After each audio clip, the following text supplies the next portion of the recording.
Hi friends, ఎలా ఉన్నారు friends? 2 రోజులు కూడా గడవక ముందే తానే గొప్ప నాయకుడనని అనుకునే యూనస్ గత్యంతరం లేక భారత్ ముందు తల ఉంచక తప్పలేదు.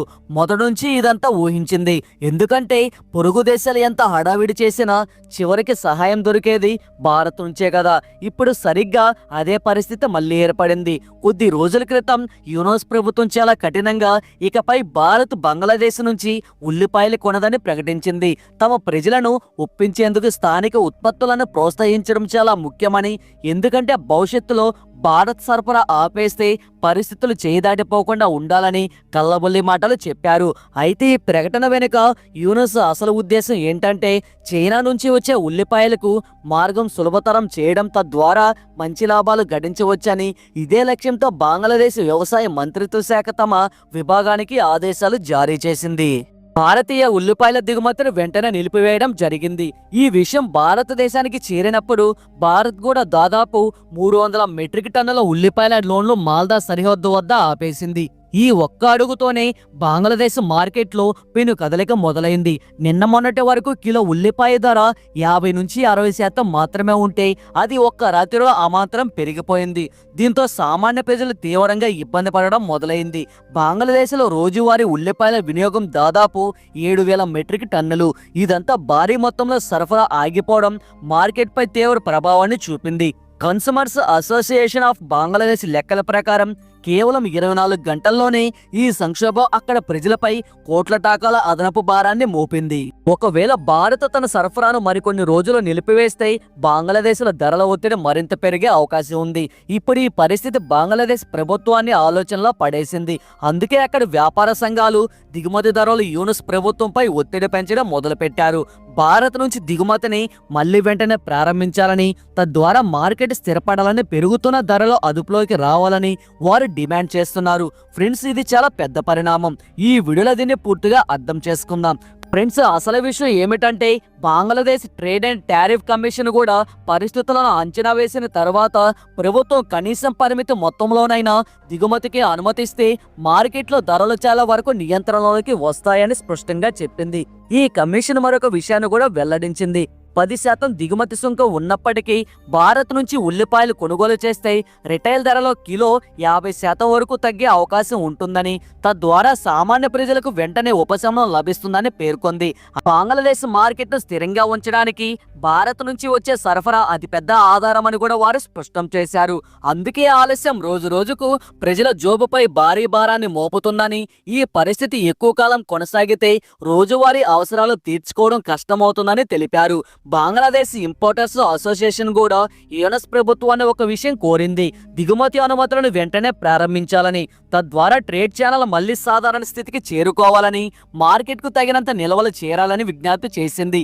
ఈ ఒత్తిడిని దృష్టిలో ఉంచుకొని అక్కడ వాణిజ్య మరియు వ్యవసాయ మంత్రిత్వ శాఖలు భారతదేశంలో మళ్లీ సంప్రదింపులు జరుపుతున్నాయి. ఉల్లిపాయల సరఫరాను పాత పద్ధతిలోనే పునరుద్ధరించాలని అభ్యర్థిస్తున్నాయి. దీనివల్ల సంక్షోభం పెరగకుండా ఆపవచ్చని భావిస్తున్నాయి. ఇప్పుడు గత్యంతరం లేక యూనస్ ప్రభుత్వానికి భారత్ ప్రాముఖ్యత మరోసారి గుర్తుకు వచ్చింది.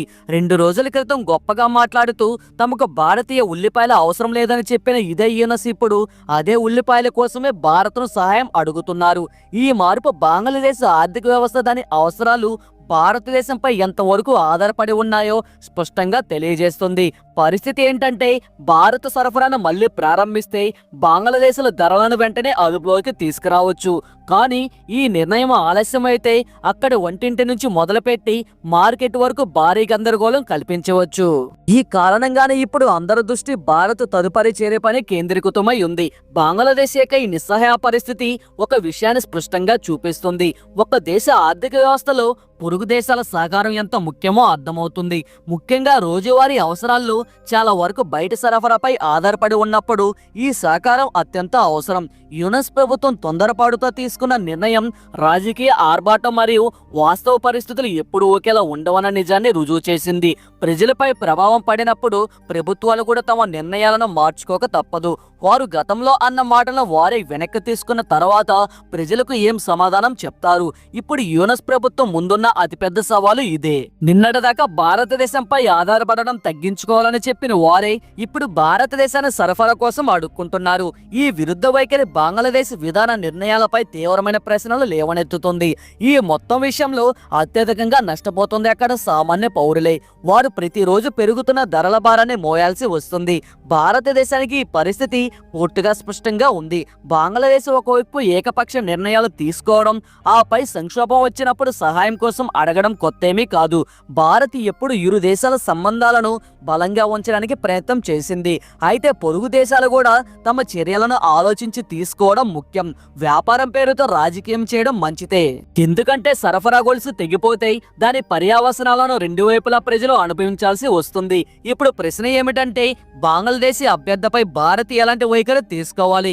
కొందరు మానవతా దృక్పథంతో సరఫరాను పునరుద్ధరించాలని భావిస్తున్నారు. మరికొందరు మాత్రం పదే పదే ఇలాంటి చర్యలు తీసుకోవడంపై కఠినంగా ఉండాలని అంటున్నారు. భవిష్యత్తులో ఏ దేశం కూడా ఆలోచించకుండా ఇలాంటి నిర్ణయాలు తీసుకోకుండా ఉండాలి అంటే ఈ కఠిన వైఖరి అవసరమని వారి వాదన.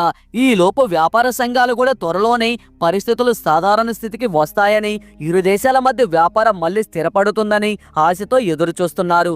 బంగ్లాదేశ్లో ఉల్లిపాయల సంక్షోభం అకస్మాత్తుగా ఏర్పడింది కాదు. గత కొన్ని సంవత్సరాలుగా భారత్ అనేక సార్లు దేశీయ అవసరాలు పెరిగినప్పుడు ఎగుమతులను నిలిపివేసింది. ప్రతిసారి అక్కడి ధరలు కొన్ని గంటల్లోనే రెట్టింపయ్యాయి.